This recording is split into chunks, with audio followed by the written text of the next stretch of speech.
Hello friends, તો healthy અને soft cookies બનાવીને તૈયાર કરીશું. તો તેની માટે અહીંયા પાકું એક કેળું લેવાનું અને આ રીતે તેને કાંટાવાળી ચમચીથી મેશ કરી દેવાનું. એકદમ હેલ્ધી રેસીપી છે.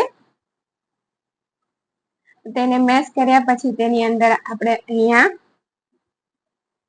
1 ટેબલ સ્પૂન ઘી કે બટર, તમે ગમે તે એક વસ્તુ એડ કરી શકો છો. તેની સાથે અહીંયા 2 ટેબલ સ્પૂન દળેલી ખાંડ, એની જગ્યાએ તમે ગોળનો પણ ઉપયોગ કરી શકો છો. ત્યાર પછી અહીંયા આપણે એડ કરીશું 1.5 ટેબલ સ્પૂન કોકો પાવડર. બાળકોને ભાવે ને એટલા માટે અહીંયા આપણે કોકો પાવડરનો ઉપયોગ કરવાનો. 1 ટેબલ સ્પૂન કોર્નફ્લાવર, 1 કપ ઘઉંનો રોટલીનો જે રેગ્યુલર લોટ હોય તે એડ કરી દેવાનો. તેની સાથે અહીંયા 1/4 teaspoon soda, 1/2 teaspoon baking powder. બધી વસ્તુને સારી રીતે આપણે મિક્સ કરી દઈશું. એકદમ હેલ્ધી અને સોફ્ટ કુકીઝ બનીને તૈયાર થશે. અહીંયા તો દૂધ લીધું છે રૂમ ટેમ્પરેચર વાળું.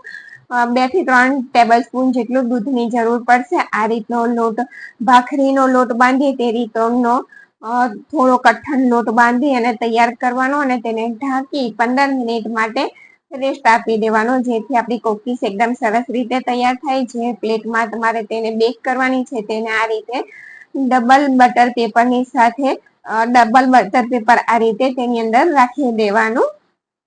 ત્યાર પછી અહીંયા 15 મિનિટ થઈ ગઈ છે. તેમાંથી નાના નાના આપણે કુકીઝ તૈયાર કરી દઈશું.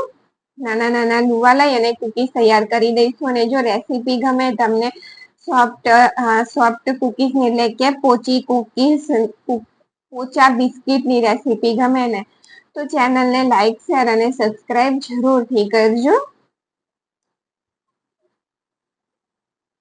જો આ રીતની કુકીઝ બનીને તૈયાર થઈ ગઈ છે.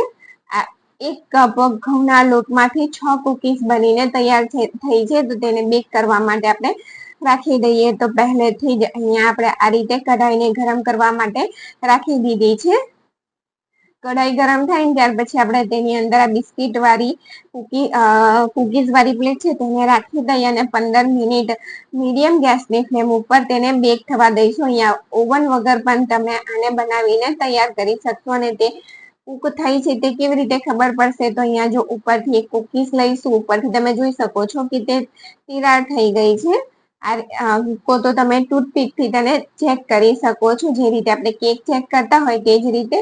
અહીંયા આપણી એકદમ સોફ્ટ હેલ્ધી કુકીઝ બનીને તૈયાર થઈ ગઈ છે. અહીંયા તમારી પાસે ચોકો ચિપ્સ હોય તો તમે તેને પણ એડ કરી શકો છો.